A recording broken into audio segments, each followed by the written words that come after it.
Black Friday, does it still maintain that sort of title that it used to have, or it seems like it's Black Friday every day now? It's Black Friday every day from about November 1st till the end of December. However, we will have 140 million people shopping today. That's pretty much everybody that can shop. So it still is a really big deal. Really big deal. It'll be probably the third biggest selling day. Yeah, and there's always, you often hear, no offense to anybody else in the media, it's the busiest shopping day of the year. It can be, but traditionally I think that's the Saturday before Christmas, correct? It is always the busiest shopping day of the year. More people will walk through stores today than any other day. But that doesn't mean it's the highest revenue shopping. Correct. We care about money. Yeah, I know. CNBC. The highest revenue is always the Saturday before Christmas. We don't want thousands of people wandering through a store and then walking out. We want them to buy things. Where will they be buying things this year? Who's going to win?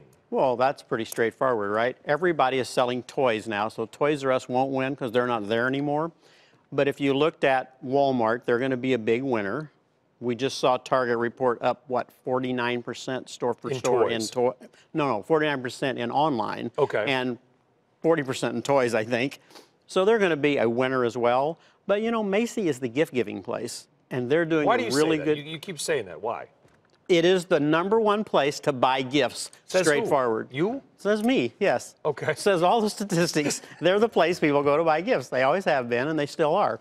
And so they're doing a really good job this year, relatively speaking. And I'm they'll looking at a also stock have that's down good over the run. last couple of months. You're loving on Macy's, but the market's not loving on There's hard them. to find any that aren't down. I said the other day, if you reported good sales and good earnings, you were down 10%. If you reported bad sales and bad earnings, you were down 20%. So even the winners are losing? Even the winners are losing in the market. Even the losers get lucky sometimes? Well, look at what the market's doing. Yeah, yeah. And you think they're just getting caught up in the macro market? Or do you think that the retailers are telling us a story that, hey, earnings have peaked, recession may be coming, this is as good as it will ever be? Isn't that the story the market's telling you? I think both the retailers and the market are telling the same story. They're telling you interest rates are going up, cost of capital is rising, we have to invest a lot of money back in business, and maybe this is as good as it gets. I referenced the Tom Petty song. Here's a George Thorogood song, Who Do You Love?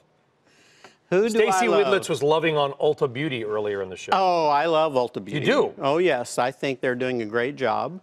I love Their Ulta. stock is higher, by the way, in the last couple of months. One of the few. I still love Children's Place. I love Nordstrom's, Macy's, Kohl's, and Walmart. And I love all of the brands.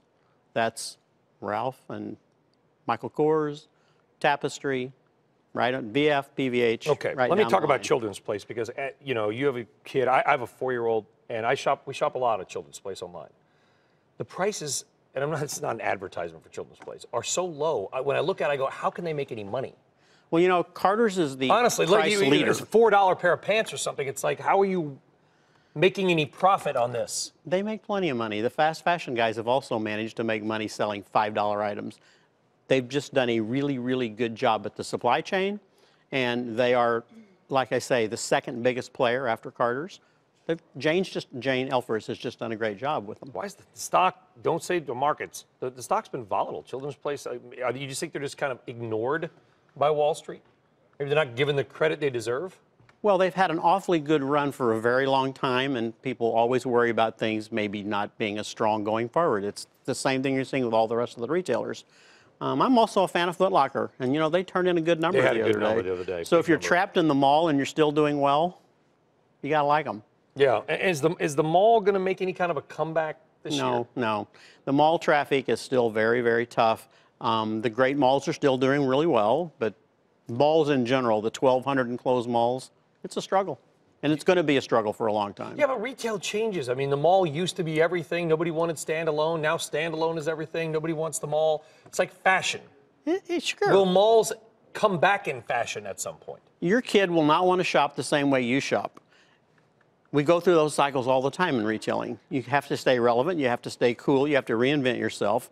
But the mall's had a tough time reinventing itself because there's so much more competition for the mall now from online and from off-mall, just like you said, because what's winning is off-mall. That's where TJ Maxx is, that's where Burlington is, that's where Ross is, that's where Ulta is, that's where Children's Place is. They're all across the street.